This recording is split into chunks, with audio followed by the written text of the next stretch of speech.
गुरप्रीत मधु और टीना एक गांव से गुजर रहे थे। वहाँ उन लोगों ने एक किसान को खेत की जुताई करते हुए देखा।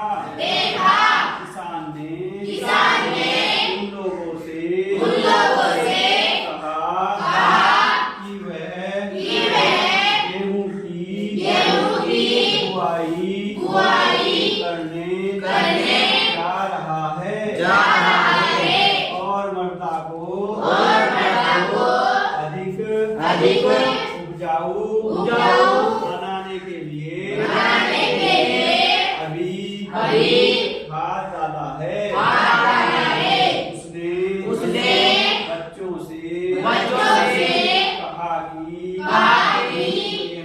गेहूं मंडी में अच्छी कीमत पर बिकेगा, जहाँ से उसे आटे में परिवर्तित करके कारखाने में डबल रोटी और बिस्कुट बनाने के लिए ले जाया जाएगा। पौधे से परिष्कृत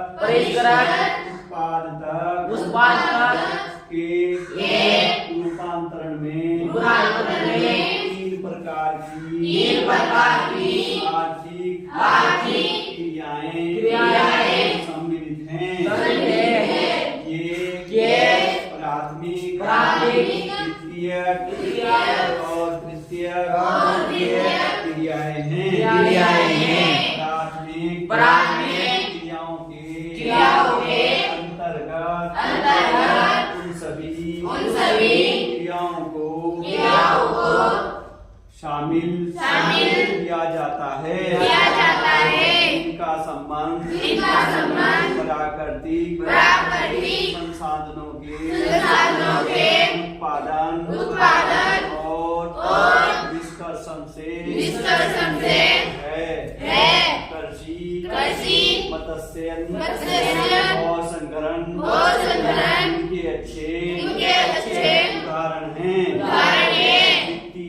वित्तीय क्रियाएं इन संसाधनों के प्रसंस्करण से संबंधित है। इस्पात, विनिर्माण, डबल रोटी पकाना और कपड़ा बुनना इन क्रियाओं के उदाहरण हैं। तृतीय क्रियाएं प्राथमिक और द्वितीय क्षेत्र को सेवा कार्यों द्वारा सहयोग प्रदान करती है। यातायात, व्यापार, बैंकिंग, बीमा और विज्ञापन तृतीय क्रियाओं के उदाहरण हैं। कृषि एक प्राथमिक क्रिया है। फसलों, फलों, सब्जियों, फूलों को उगाना और पशुधन पालन इसमें शामिल है। विश्व में 50% लोग कृषि से संबंधित क्रियाओं में संलग्न हैं। भारत की 2/3 जनसंख्या अब तक कृषि पर निर्भर है। अनुकूल स्थलाकृति, मृदा और जलवायु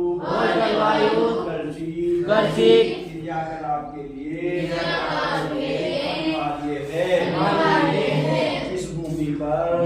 पर फसलें उगाई जाती हैं कृषिगत भूमि कहलाती है।